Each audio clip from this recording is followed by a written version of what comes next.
Hello, everyone, and welcome to another edition of the Dentzel Domain on Red State Talk Radio. I am your host, Ed Dentzel. Yes, I'm back flying solo after last night's guest appearance on Cowboy Logic with Don Newen and Donna Fiducia. Had a really good time doing that show last night.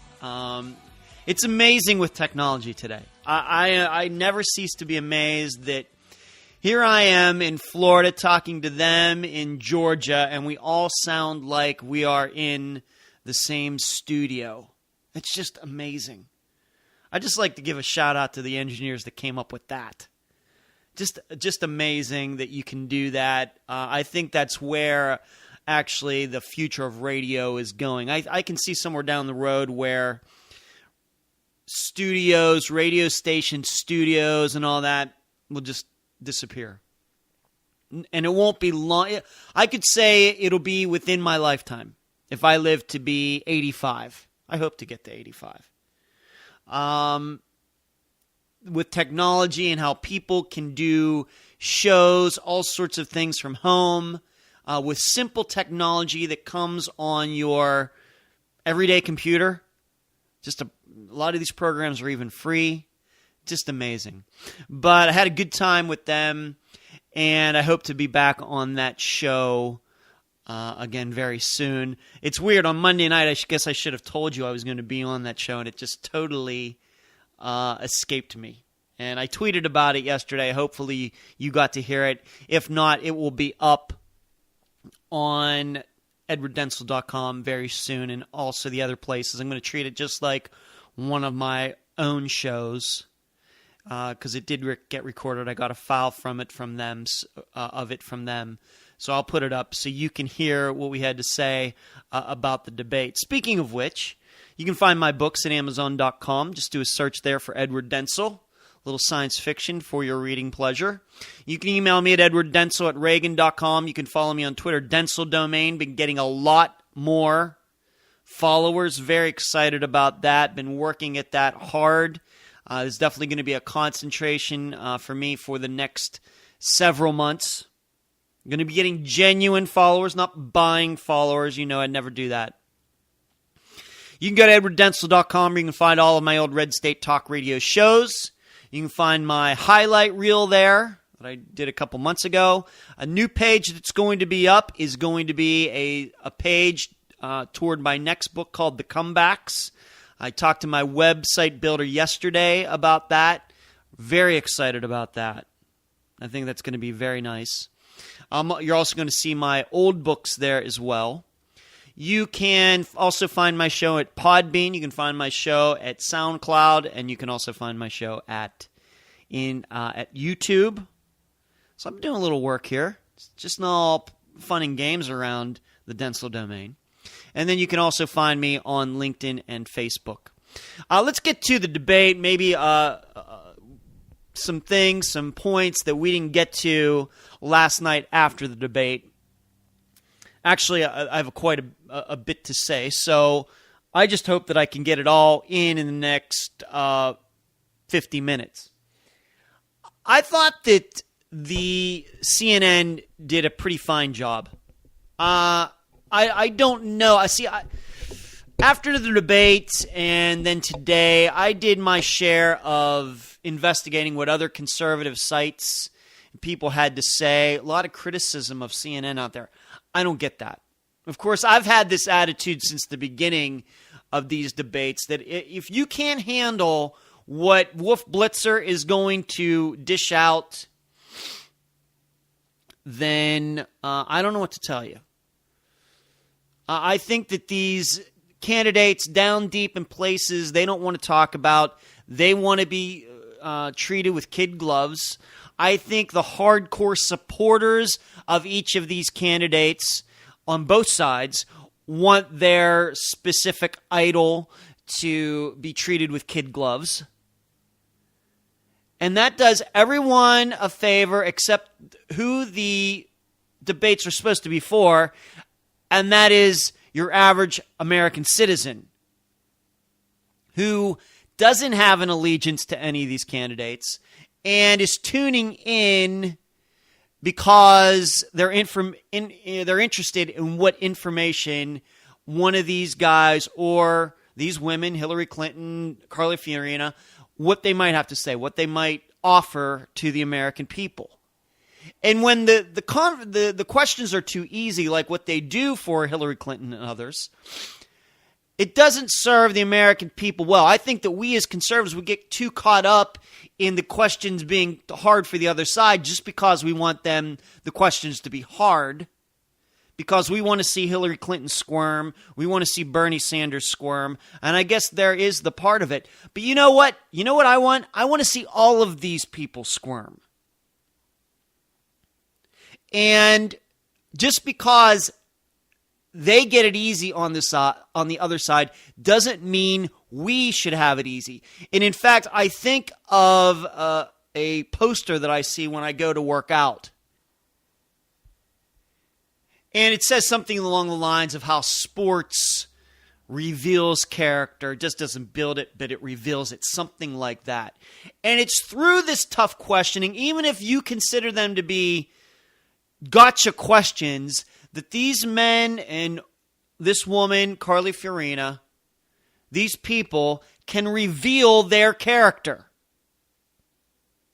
And so when I think of moderators, well, they need to just let those people talk, that's not going to reveal anything. It's not supposed to be fair. It's supposed to be informative. All right? Now, having watched that last night, I also realized that there's a huge entertainment element, and I'm still not so sure that these elections matter to anybody, in that it's going to destroy, like I've pointed out before, there have been very few debates over the course of modern history that have decided an election. I can think of the last debate between Reagan and Carter in 1980, being one, and I think that the debate in 1992 where George Bush 41 checked his watch during that debate, remember when that happened? I think that was a big deal too.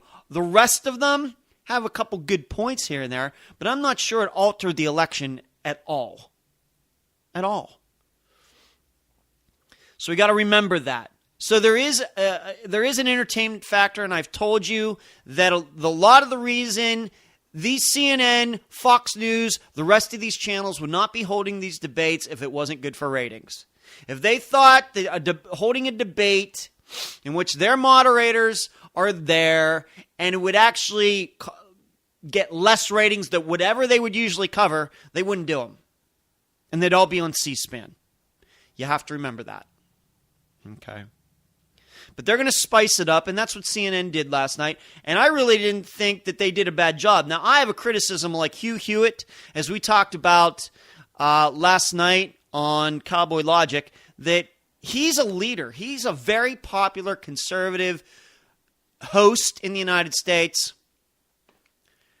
He seems like kind of a bore to me. I shake my head. I'm saying this, and I shake my head. I just don't get it. Wolf Blitzer was Wolf Blitzer, and Dana Bash, I couldn't pick her out of a lineup. I didn't watch the debate. I listened to it. I couldn't pick her out of a lineup. But overall, I didn't think the questions were that bad, and I thought the moderating was pretty good.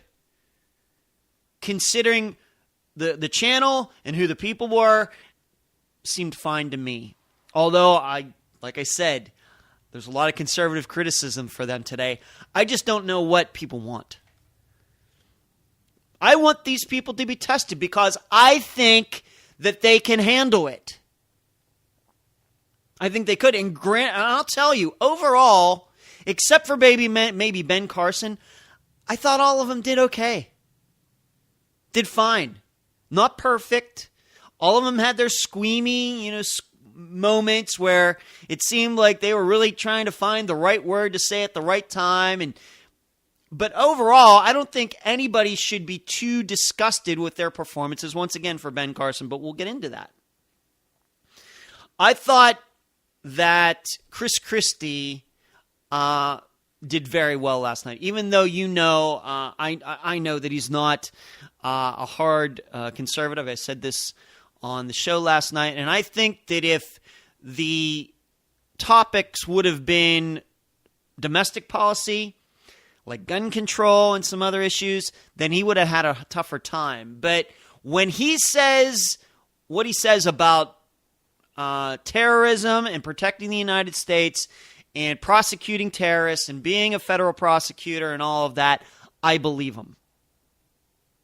Now, if he was up there saying how he believed in low taxes and he believed in the Second Amendment and gun rights and on all of that, then I'd have to say, man, it seems like he's maybe catering to some people knowing his past history. But I believe him when he says that he'd defend the United States and that he would enforce a no-fly zone. Whether you like that or not, I know that he would do it. Mm-hmm.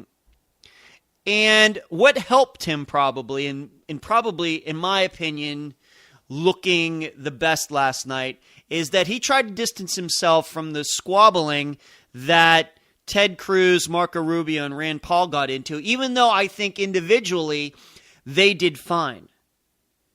But as I was sitting there, and even before Chris Christie brought it up and jumped in and said, now do you see what the problem is? I was thinking that myself.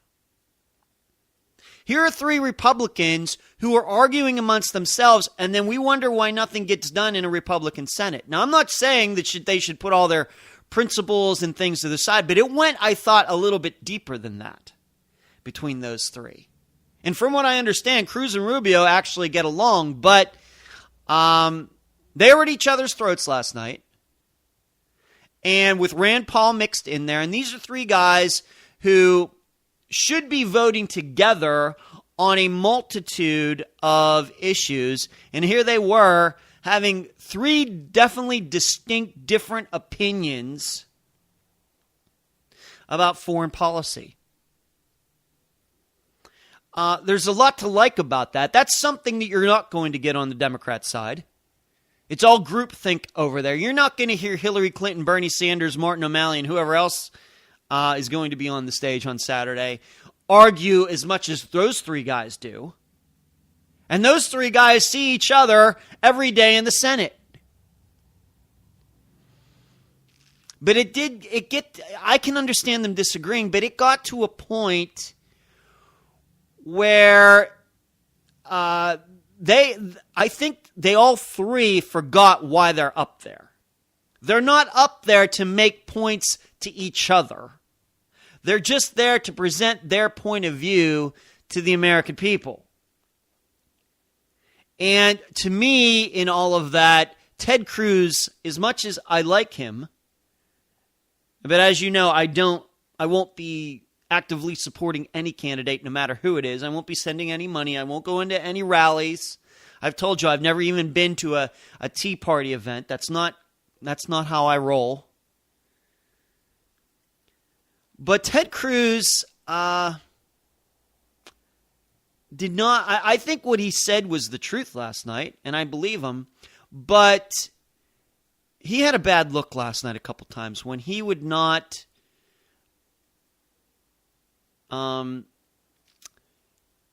stop talking. When the moderator would tell him to stop, and he just kept going on and on and on. And Wolf Blitzer had to say, you all agreed to this format and everything. That was a very bad look, I thought, for Ted Cruz. All right. His point had been made, and also I thought that him going way over, when that bell would ding and he'd just keep talking, I know all about doing the show. I know all about breaks and having to get out and having to talk to a certain time limit. And there's certain points that I want to make before I go on to something else. If you can't make your point on something, in the English language, very robust language. If you can't do it in the time allotted, then maybe you need to go back to the drawing board and maybe do a little bit of editing on how you come across. Doesn't seem he does that. Doesn't seem that he wants to do that. Let's get some. So and he was the biggest, I think, lawbreaker regarding that. Some of the others went over, continued to talk a little after the bell, but Ted Cruz was definitely the major lawbreaker. And I don't think that for a guy who tries to maintain his cool and act cool and laid back and just an expert and everything, that was a bad look for him. Even if, I even tweeted this out, that even though I thought that he was winning those exchanges with Marco Rubio, and I'll get into some of the policy stuff here in a second. Even though I thought on the issue he was winning, that he couldn't follow the format, I think bothers people. I think people remember that even more than what he said. Whereas it seemed Marco Rubio, even if you didn't like what he was saying, he was able to say it somewhat concisely and within the time allotted. And then it was Ted Cruz who, Marco Rubio would talk for 30 seconds and it would take Marco Rubio for 30 seconds. Ted Cruz would take a minute and a half to respond. Just seemed kind of odd to me. But still, I thought Cruz overall, on the topics, did well. I thought Chris Christie came in number one simply because he seemed like an executive guy. And I even wrote this, I said this last night, that at some point maybe we're going to have to realize that maybe the reason that senators don't do very well as presidents is because of what we saw between those three senators last night. And it may be that we're better off with a Republican nominee who's a governor who might not be as conservative. I'm not saying go in the Mitt Romney route, who kind of just laid back and, let his tummy be scratched by Barack Obama. That's not Chris Christie, of course. And, of course, he has a very large belly. Maybe it's better off that we have somebody with executive experience a little less conservative than those three senators who are somewhat more conservative or libertarian maybe in Rand Paul's case. Just a thought that I'm throwing out there. I'm not trying to go John McCain, we know he was a senator, lost. Mitt Romney, governor experience, but what he lacked was that backbone to get angry and take on Barack Obama on any topic, specifically Benghazi. Now, I don't know if it would have made a difference, but still. Chris Christie, a little bit different guy. But still, I thought it went Chris Christie, Ted Cruz, and Rand Paul, we'll get to him in a second when we get into the policy. Let's talk about regime change. That was a big issue, and probably one of the topics where it seemed like they were almost split down the middle. There was like 4 who believed in regime change, 5 who didn't believe in regime change. And I'm specifically talking about Assad in Syria. You know me, I am a non-regime change guy. I just don't know what's going to happen. I think that, like it or not, Assad is more like Gaddafi and Mubarak than he's like Saddam Hussein. That's the way I see him. And the mistake that was made, I think, by too many of them last night, when you start talking about Saddam Hussein and going into Iraq in 2003, and Hosni Mubarak and Gaddafi, everybody wants to put them all in the same basket, and that's not the case. Just because they were all dictators, somewhat connected to Islam, although none of them, I would say, were hardliners, they are distinctly different. Now, the point was brought up, well, Gaddafi was, you forget that Gaddafi was on his way out anyway. Well, then that's the way it goes. That's the natural order of things. That doesn't mean we have to help anybody. Which is, I think, Marco Rubio, I think that's the point he was trying to make regarding all of that. That, well, he was going to be going on. Well, then let it happen. We didn't have to be involved in that. Same way with Hosni Mubarak. not a threat to the United States, was dead set on honoring the Camp David Accords with Israel. That's about as good as you're going to get for a leader of Egypt. That's just the way it is. That's as good as it's going to get. And that we wanted him out of power, I don't get it. Still don't get it. Not a threat to the United States. Got along with Israel. If he was going to be toppled by his own people, whatever, that's just the way it goes. In fact, we should have been on his side. We weren't. We should have been on Gaddafi's side, bizarrely. Weren't. Not saying we should send him arms or anything like that. But we know what's happened. Whereas in Saddam Hussein's case, threat to the United States, chemical weapons, on and on and on and on and on. Distinctly different. Now, getting back to Assad, now who does Assad sound more like? To me, Assad sounds more like Hosni Mubarak and Gaddafi than he does like Saddam Hussein. To me. And because of that, I calculate in my head that whoever's going to be in there is probably not somebody I'm going to like anyway, but not a threat to the United States. Maybe doesn't like Israel, but I think Israel can handle Syria. Not too worried about that. Even if the Russians are with Assad, I'm not too worried about that. But I don't know what's going to happen if you take him out of power with all of the craziness that's going on over there with Shiites, Shias, and Sunnis, and ISIS, and Saudi Arabia, and Iran. That sounds like a lot of variables, and maybe we should just keep the status quo.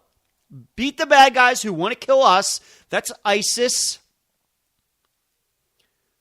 And then secondly, Iran, or equal. Even though Iran is fighting ISIS, both of them together are a problem.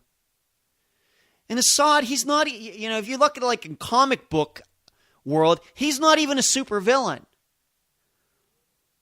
He's not a super villain. He's not, who can we pick out who's Lex Luthor? He's not Lex Luthor. He's a villain, but he's surely not a super villain. He's a bad guy, not a super bad guy. Bad guy, morally, ethically, and everything else. However, when it comes to the United States, no. I mean, we've been living with him for years. For years. So that's the point I would have made. And I know in sounding like that, I sound like Rand Paul, Ted Cruz, and a couple of the others. Whereas on the other hand, Marco Rubio wants regime change. I don't think, to me, as a person who opposes Marco Rubio on that particular point, he didn't change my mind at all. But regime change, very interesting topic, something that you are not going to get. I mean, no matter what side as a Republican you fall on, these kinds of discussions matter. They're important. And it shows people that, you know what, we're open to different ideas, and here's our reasoning. Even though we differ, if you're a Republican, no matter how conservative, establishment, middle of the road you are, you got it all last night. That's the way these debates are supposed to be.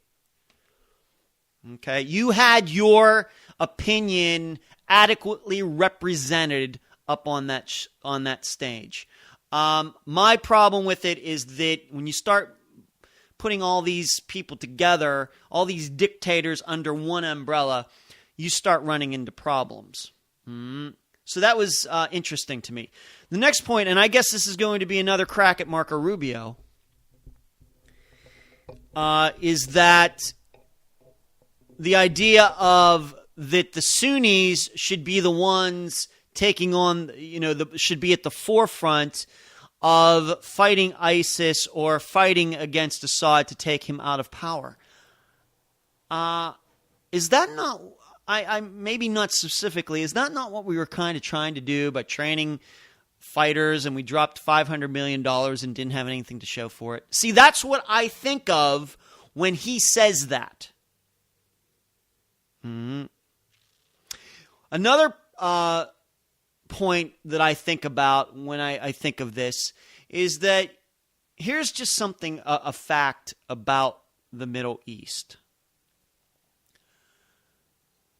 Your average Arab, and it's all men, they don't have any females in their military. Your average Arab man over there, I'm not saying Arabs who are Americans who are in the military, I'm not talking about them. I'm talking about Saudi Arabians, Syrians, Iraqis, Iranians, Egyptians, all, actual citizens. They don't make very good soldiers. Can't we just say that? Have we not seen? I mean, there's a reason that Israel is the smallest nation over there, with the smallest population, virtually surrounded, except for the Mediterranean Sea off to its west. They're virtually surrounded by their enemies. Now, this was before this Camp David Accords, but before that, they were surrounded, and they beat back every attack. Tough. Took some work. Took some planning. But they did it, at least 4 or 5 times. Yom Kippur War, all these things. All these different incidences that happened over that period of the late 40s to the mid 70s, over 25 years. Continually, there's a reason Israel continued to win against a larger force. All right? It's not part of the culture. Although they love terrorism, they love violence, they love their AK-47s and all of that. When it comes to a structured army with plans, strategy, tactics, discipline, skills, all of that, that's where your Arab armies are not that tough. And it matters. It matters. Israel is a perfect example of how a smaller force that is disciplined, has the right strategy, right tactics, knows the enemy, knows what to do, can defeat a much larger force. And it seemed back then that the Arabs never truly learned from that. And then you get into the 80s with Iraq and Iran, they kind of fought to a standstill. So, and then we know how the Iraqi army, of course, when we went in there, we know what happened there. And then Marco Rubio wants to say, well, the Sunnis need to take the lead in doing this. Do you think that's going to work? Given history, do you think that's going to work? See, what I know about it, I don't think so. And there was nothing that he said last night that changed my mind on it. I think his heart's in the right place. We know that ISIS needs to be defeated. We know that Iran needs to be controlled in this huge, this deal, which is this Iran deal, which is a complete debacle. But how you get from that the Sunnis need to take the lead, and we'll just help them here and there with weapons and training and things. That sounds like something we've tried before that hasn't worked. Mm-hmm. Remember, it's more than just putting boots on the ground. You have to have the proper attitude regarding all of this. Especially when you know that with the existence of ISIS, that isn't really even a true army. I think it's just basically a bunch of terrorists just getting together. And that's what drives us so nuts, that we think a well-skilled, talented, strategic force could beat them even easier than how we handled the Iraqi army. That's what drives some of us nuts. But attitude matters. And I'm not sure your average Arab has the right attitude. I think too many times in the last few years, we've seen them kind of withstand ISIS, but then throw their guns down if it gets too tough and run home. Does Marco Rubio not see that? Does he not want to acknowledge that? That sounds to me like what Barack Obama's strategy is, just to take it the whole way. But I got to go to the break, and I'll continue to talk about this after. You've been listening to the Dentzel Domain on Red State Talk Radio.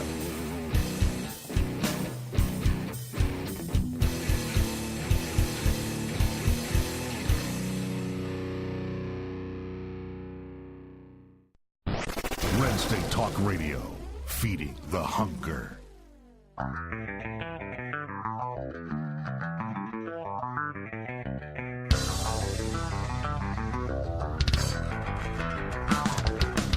Hey, this is Alfonso Rachel with PJTV, Zo Nation, and the founder and drummer of 20 Pound Sledge, and you're listening to RedStateTalkRadio.com, the dominant force in conservative internet talk radio.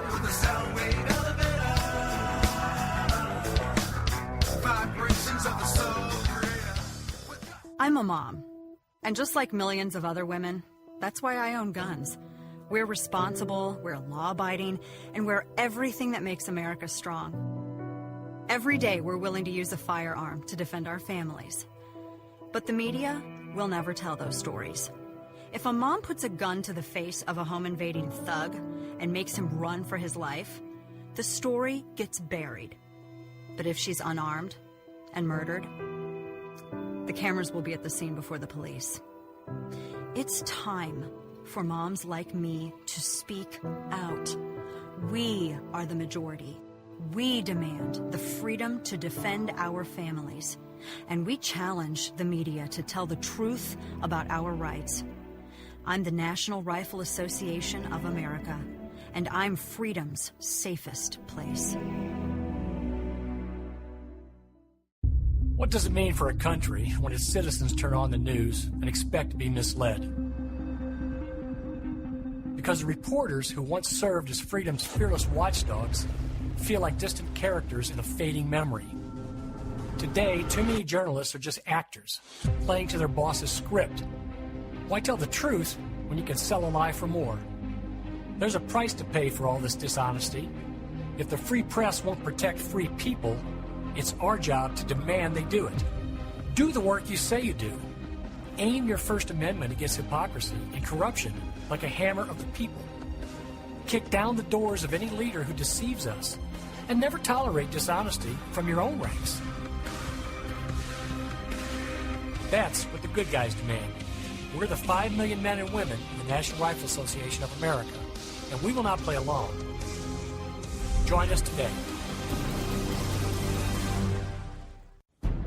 This is Don Newen with Cowboy Logic Radio. And if you don't go to bed every night absolutely fatigued from trying to restore America from the destruction that is taking place, then you're simply not doing enough. Join me late night Tuesday, early Wednesday, 12:05 a.m. for Cowboy Logic Radio on RedStateTalkRadio.com.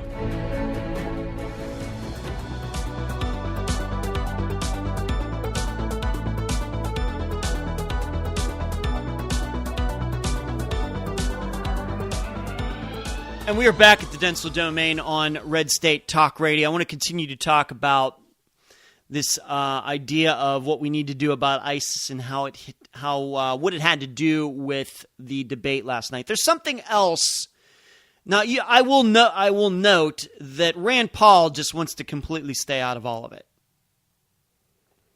And I think that's why he comes across as being the most libertarian of all of them, and I don't think that he would shy away from that title. On foreign policy such as this, he is very close to his dad, although Rand Paul does not get to the point that Ron Paul does of blaming America first. I mean, if anything that it proves now is when we're not there, problems happen. Unlike what Ron Paul would say is, well, when we're there, problems happen. It's obvious that when we're not there is when the worst occurs. So, furthermore, regarding the Sunnis and them supposing that they should lead this fight, what are you going to do? Send a bunch of Sunni fighters into a Shiite country like Iraq? If you don't know how this all breaks down, I went and looked this up. Assad is a Shia Muslim, which is a small percentage of the total Islamic population. ISIS is Sunni. Saudi Arabia, for example, is also Sunni. Iraq, Iran, Pakistan, and any Muslims in India are Shiite. So Assad and Iran, you now see why they get along. They're both under the same religious umbrella, whereas ISIS and Saudi Arabia are under the same religious umbrella, even though we know that Saudi Arabia is not a fan, at least the leadership in Saudi Arabia is not a fan of ISIS. But that presents your problem.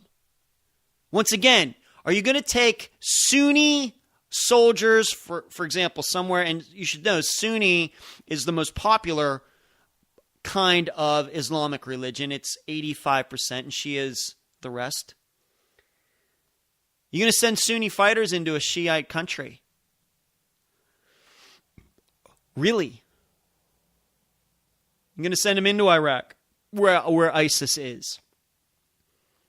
You're going to drop them into Syria against Assad in a Shiite country? Really?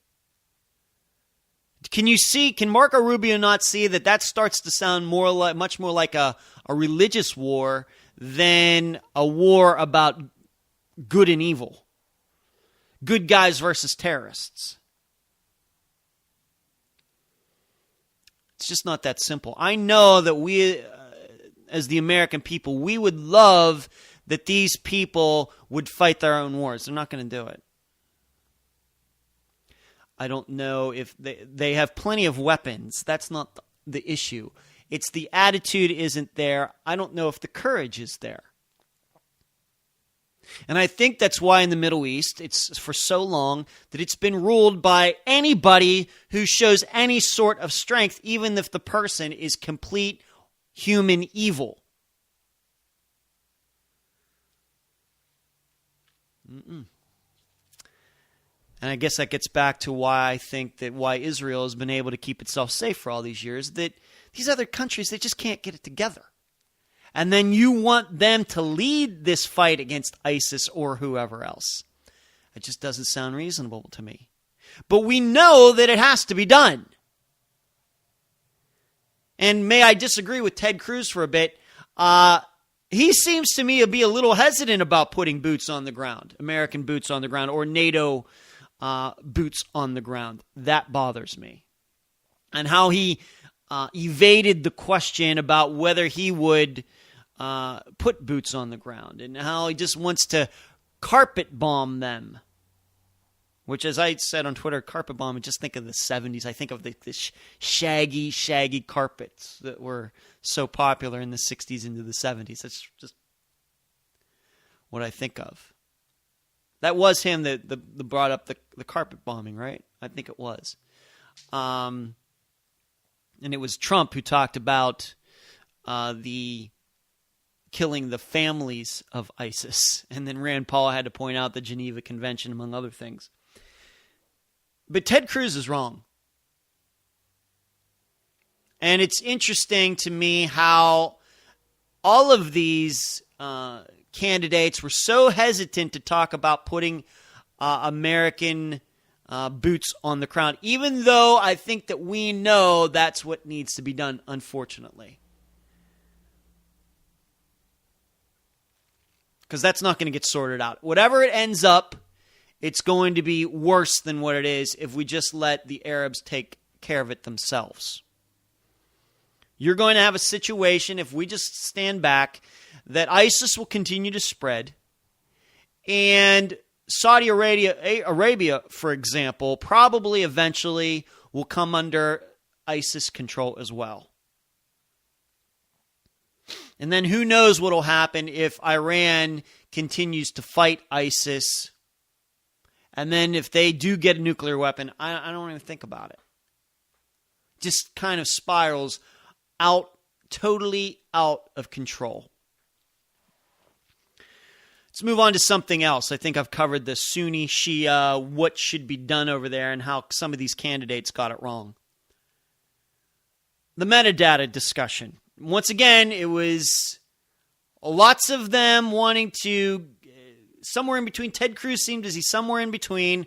Marco Rubio wanted to go in depth, way more data collection. Rand Paul wants less data collection. And the rest of the candidates, and the reason I keep bringing those three up is because they were the ones who most caught my attention last night. I just want you to know, I thought John Kasich, for example, had a decent debate for who he is. Ben Carson, not good. Jeb Bush, I'll try to get to, like I said, there's only so many people on that stage. 9 people on that stage, and I have like 51 minutes. But I'm trying to not just go over, he did well and she didn't do well. I want to talk about some of the issues here. Anybody can just go in through and say, well, that guy did well, that guy didn't do well. I want to get into this. The metadata point. The point that was missed in that, and it was kind of brought up, we're so worried about pixels and ones and zeros and the rest of it that maybe we just need some good old-fashioned shoe leather detective work. The social media sites, as has been brought up. So parents can check their kids' websites, their Facebook sites. Employers can check their employees' Facebook sites. But the federal government, it's not allowed to check the Facebook sites of people trying to get into the United States. Really. See, I think that all this metadata, and this is, I think, what Rand Paul is, and I agree with him on this. We're so caught up in computers, how about we just look at what's obvious? The Tsarnaev brothers, kind of obvious. Tashi Malik, she made no effort to disguise what she was trying to do and what her beliefs were. Just didn't want to find it. We're so caught up at looking at the tiny littlest details, miss all of this stuff that could be found in minutes. And that's why I will be against the collecting of information on people in the United States. I will be against it until you prove to me that it can actually work and stop a terror attack. As long as we have terrorists who are just right out there in the open, who had information out there, if anybody wanted to look at it, that had nothing to do with cryptic codes and passwords and secret handshakes and all of that, then I'm going to be against it. It seems to me that the terrorists know where our weaknesses are. You know where our weakness is? The information that's right in front of our face. Once again, I do agree with what was said last night about political correctness. Well, we can't hold it against somebody because they say that. That would be wrong. We can't hold that religious belief, even if it's a religious belief that wants to tear down the United States. Foreigners don't have freedom of speech. And freedom of speech, I love it, but if you say that you want to tear down the United States and you go to Pakistan and marry somebody and she also has those tendencies, has made those statements and put them on the internet, you don't need to be a hacker to know that.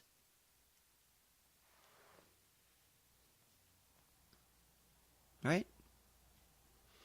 There's no amount of metadata mining or anything else of that technology that would have stopped the Paris attacks. You know what stops Paris attacks? The laws that are on the books that were written before the internet ever happened. And that's why my attitude toward all of this, and what nobody said last night, is we should just be enforcing the laws on the books. The laws on the books are plenty if we have the courage to enforce them, but we don't, not because of metadata or anything like that, but because of PC beliefs, politically correct beliefs. Because a certain party in the United States needs votes, and this all comes down to votes. I've told you that, and nobody had the courage to say that last night either. The reason these people get let into the United States is because the Democrat Party sees them as future votes. And they're willing to take the risk that 1 out of 1,000 of Syrian refugees or women from Pakistan is a terrorist, just so they can get those 999,000 votes, or 999 votes.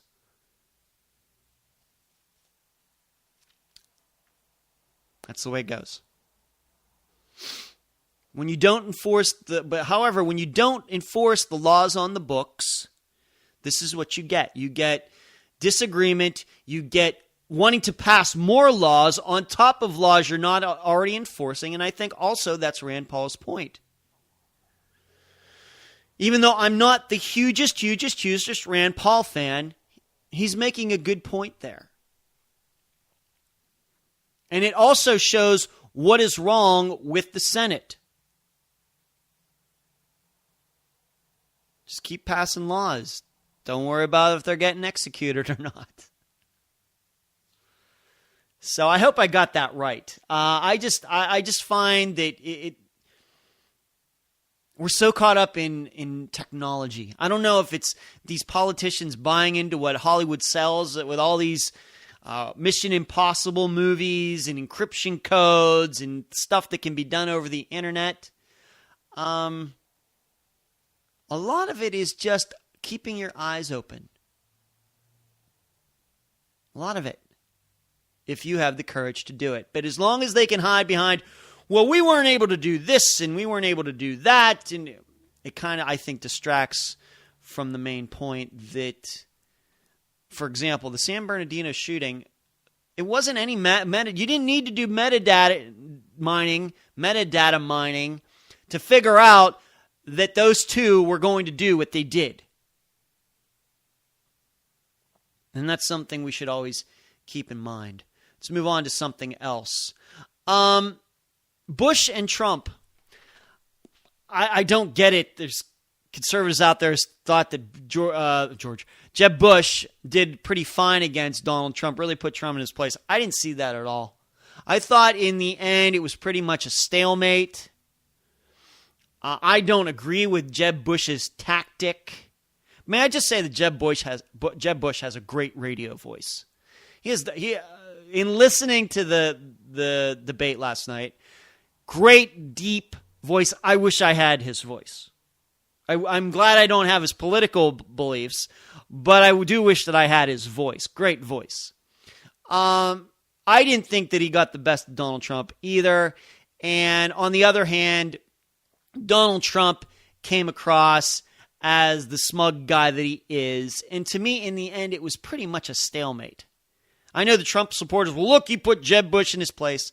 I didn't see that. And Jeb Bush's people and some conservatives, well, he really gave it to Donald Trump. No, he didn't.